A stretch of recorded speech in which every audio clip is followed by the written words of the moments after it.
ನಮಸ್ಕಾರ ಎಲ್ಲರೂ ಹೇಗಿದ್ದೀರಾ? ಚೆನ್ನಾಗಿದ್ದೀರಾ ಅಂತ ಅಂದ್ಕೋತೀನಿ. ನಾನು ಕೂಡ ತುಂಬಾ ಚೆನ್ನಾಗಿದ್ದೀನಿ. ಹಾಗೆಯೇ ನನ್ನ ಚಾನಲ್ ನಿಮಗೆ ಇಷ್ಟ ಆಗಿದೆ ಲೈಕ್ ಮಾಡಿ, ಕಮೆಂಟ್ ಮಾಡಿ, ಸಬ್ಸ್ಕ್ರೈಬ್ ಮಾಡಿ. ಮತ್ತು ನನ್ನ ಚಾನಲ್ನ ಯಾರೆಲ್ಲ ಫಸ್ಟ್ ಟೈಮ್ ನೋಡ್ತಾ ಇದ್ದೀರೋ ಅವರು ಕೂಡ ಸಬ್ಸ್ಕ್ರೈಬ್ ಮಾಡಿ, ಲೈಕ್ ಮಾಡಿ, ಶೇರ್ ಮಾಡಿ ಅಂತ ಹೇಳ್ತಾ ಇವತ್ತಿನ ಸ್ಪೆಷಲ್ ಬಂದು ಫಿಶ್ ತವಾ ಫ್ರೈ. ಇದನ್ನು ಮಾಡೋದು ತುಂಬಾ ಈಸಿಯಾಗಿ ಸಿಂಪಲಾಗಿ ಮಾಡ್ಬೋದು. ಕಡಿಮೆ ಸಮಯದಲ್ಲಿ ತುಂಬಾ ರುಚಿಯಾಗಿ ಮಾಡ್ಬೋದು. ಇದನ್ನು ಹೇಗೆ ಮಾಡೋದು ಅಂತ ಹೇಳ್ಕೊಡ್ತೀನಿ, ಬನ್ನಿ ನೋಡುವ. ಮೊದಲಿಗೆ ನಾನಿಲ್ಲಿ ಫಿಶ್ ಫ್ರೈ ಪೌಡರ್ನ ಬಳಸ್ತಾ ಇದ್ದೀನಿ. ಇದು ಈಸಿಯಾಗಿ ಎಲ್ಲ ಸ್ಟೋರ್ಗಳಲ್ಲೂ ನಿಮಗೆ ಸಿಕ್ಬಿಡುತ್ತೆ. ಸೊ ಇದನ್ನು ಹಾಕೋದ್ರಿಂದ ತುಂಬಾ ರುಚಿಯಾಗಿರುತ್ತೆ ಫಿಶ್ ಫ್ರೈ. ಸೊ ನೀವು ಇದನ್ನು ಬಳಸಿ ಮಿಸ್ ಮಾಡೋಕ್ಕೆ ಹೋಗಬೇಡಿ. ಹಾಗೆಯೇ ನೀವು ಫಿಶ್ ಫ್ರೈ ಪೌಡರ್ನ ಬಳಸೋದಿಲ್ಲ ಅನ್ನೋದಾದರೆ ಹಾಗೆಯೇ ನೀವು ನಾರ್ಮಲ್ ಆಗಿ ಬಳಸ್ಬೋದು, ಇದನ್ನು ಸ್ಕಿಪ್ ಮಾಡ್ಬೋದು. ಬಟ್ ಇದನ್ನು ಹಾಕೋದ್ರಿಂದ ತುಂಬಾ ಚೆನ್ನಾಗಿರುತ್ತೆ. ಹಾಗೆಯೇ ನಾನಿಲ್ಲಿ 1 kg ಫಿಶ್ಗೆ 2 ಪ್ಯಾಕೆಟ್ನ ನಾನಿಲ್ಲಿ ಹಾಕೋತಾ ಇದ್ದೀನಿ. ಓಕೆ, ಇವಾಗ ನೆಕ್ಸ್ಟ್ ನಾನಿಲ್ಲಿ ಶುಂಠಿ ಬೆಳ್ಳುಳ್ಳಿ ಪೇಸ್ಟ್ನ ಯೂಸ್ ಮಾಡ್ತಾ ಇದ್ದೀನಿ. ಇದನ್ನು ಪೂರ್ತಿಯಾಗಿ ಹಾಕೋತಾ ಇದ್ದೀನಿ. ಒಂದು ಚಿಕ್ಕ ಪ್ಯಾಕೆಟ್ ಇರುತ್ತಲ್ಲ ಅದನ್ನು ಪೂರ್ತಿಯಾಗಿ ಬಳಸ್ತಾ ಇದ್ದೀನಿ. ಇದು ಎಲ್ಲ ಸ್ಟೋರ್ಗಳಲ್ಲಿ ಈಸಿಯಾಗಿ ಸಿಗುತ್ತೆ, ನೀವು ಅಲ್ಲಿಂದ ಪರ್ಚೇಸ್ ಮಾಡ್ಬೋದು. ಹಾಗೆಯೇ ನಾನಿಲ್ಲಿ ಸ್ವಲ್ಪ ನೀರನ್ನ ಸೇರಿಸ್ಕೋತಾ ಇದ್ದೀನಿ. ಇದನ್ನು ಪೂರ್ತಿಯಾಗಿ ಈಗ ಮಿಕ್ಸ್ ಮಾಡ್ಕೋಬೇಕು. ಒಂದು 2 ನಿಮಿಷ ಪೂರ್ತಿಯಾಗಿ ಇದನ್ನು ಮಿಕ್ಸ್ ಮಾಡ್ಕೊಳ್ಳೋಣ. ಓಕೆ, ಇವಾಗ ಒಂದು 2 ನಿಮಿಷ ಪೂರ್ತಿಯಾಗಿ ಮಿಕ್ಸ್ ಮಾಡ್ಕೊಂಡಿದ್ದಾಯಿತು. ನಾನಿಲ್ಲಿ 1 ಟೇಬಲ್ ಸ್ಪೂನ್ ಅಷ್ಟು ಚಿಲ್ಲಿ ಪೌಡರ್ನ ಹಾಕೋತಾ ಇದ್ದೀನಿ. ಖಾರ ಎಷ್ಟು ಬೇಕು ಅಷ್ಟು ನೋಡಿಕೊಂಡು ನೀವು ಹಾಕೋಬೋದು. ಖಾರ ಎಷ್ಟು ಬೇಕು ಅಷ್ಟು ನೋಡ್ಕೊಂಡು ಹಾಕ್ಕೊಳ್ಳಿ. ಯಾಕಂದರೆ ಕೆಲವೊಂದು ಚಿಲ್ಲಿ ಪೌಡರ್ ಖಾರ ಇರುತ್ತೆ, ಕೆಲವೊಂದು ಖಾರ ಇರಲ್ಲ. ಅದಕ್ಕೆ ಖಾರ ಎಷ್ಟು ಬೇಕೋ ಅಷ್ಟು ನೋಡ್ಕೊಂಡು ಹಾಕ್ಕೊಳ್ಳಿ. ಓಕೆ, ಇವಾಗ ಚೆನ್ನಾಗಿ ಒಂದು 2 ನಿಮಿಷ ಮಿಕ್ಸ್ ಮಾಡ್ಕೊಳ್ಳೋಣ.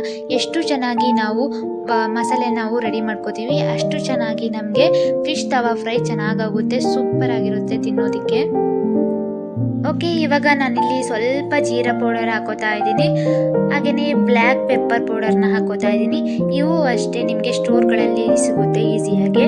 ಸೊ ಇದನ್ನು ಇವಾಗ 2 ನಿಮಿಷ ಚೆನ್ನಾಗಿ ಮಿಕ್ಸ್ ಮಾಡ್ಕೊಳ್ಳೋಣ.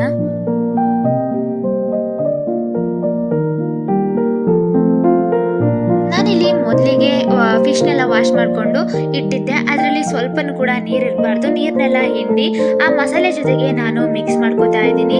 ಈ ಮಸಾಲೆ ಜೊತೆಗೆ ಮಿಕ್ಸ್ ಮಾಡ್ಕೋಬೇಕಾದ್ರೆ ಮೀನಲ್ಲಿ ಸ್ವಲ್ಪ ಕೂಡ ನೀರು ಇರಲೇಬಾರ್ದು, ನೆನ್ಪಿಟ್ಕೊಳ್ಳಿ. ಮತ್ತು ಒಂದು ವಿಷಯ, ಈ ಮಸಾಲೆ ಎಲ್ಲ ಸ್ಪ್ರೆಡ್ ಮಾಡ್ಕೊಂಡು ಆದಮೇಲೆ ನಾವು ಇದನ್ನು ಅರ್ಧ ಗಂಟೆ ಹಾಗೇ ಇಡಬೇಕು. ನೋಡ್ತಾ ಇದ್ದೀರಲ್ಲ, ಫಿಶಲ್ಲಿ ಸ್ವಲ್ಪನೂ ಕೂಡ ನೀರಿಲ್ಲ. ಸೊ ನೀವು ವಾಶ್ ಮಾಡಿದ್ಮೇಲೆ ಒಂದು 5 ನಿಮಿಷ ನೀರೆಲ್ಲ ಹೋಗೋವರೆಗೂ ಇಟ್ಟು ಆಮೇಲೆ ಇದಕ್ಕೆ ಮಸಾಲೆನ ಸ್ಪ್ರೆಡ್ ಮಾಡ್ಕೊಳ್ಳಿ. ಓಕೆ, ಇವಾಗ ನಾನಿಲ್ಲಿ ಫಿಶ್ನ ಪೂರ್ತಿಯಾಗಿ ಮಸಾಲೆ ಜೊತೆಗೆ ಮಿಕ್ಸ್ ಮಾಡ್ಕೊಂಡಿದ್ದೀನಿ. ಸೊ ಇದನ್ನು ಅರ್ಧ ಗಂಟೆ ಹಾಗೇ ಇಡಬೇಕು ನಾವು. ಅರ್ಧ ಗಂಟೆ ಆದಮೇಲೆ ನಾವು ಫ್ರೈ ಮಾಡ್ಕೋಬೇಕಾಗುತ್ತೆ.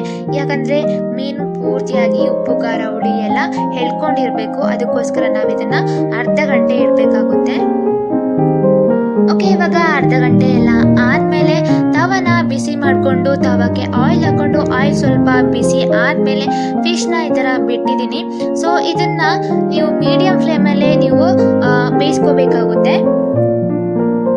ಹಾಗೆಯೇ ಅನ್ನ, ಬೇಳೆ ಸಾಂಬಾರು ಅಥವಾ ತರಕಾರಿ ಸಾಂಬಾರು ಇದ್ದರೆ ಸಾಕು. ಅದ್ರ ಜೊತೆಗೆ ಈ ಥರ ಒಂದು ಮೀನಿದ್ರೆ ಸಾಕು. ಸೊ ಸೂಪರ್ ಆದಂತಹ ಊಟ ಮಾಡ್ಬೋದು.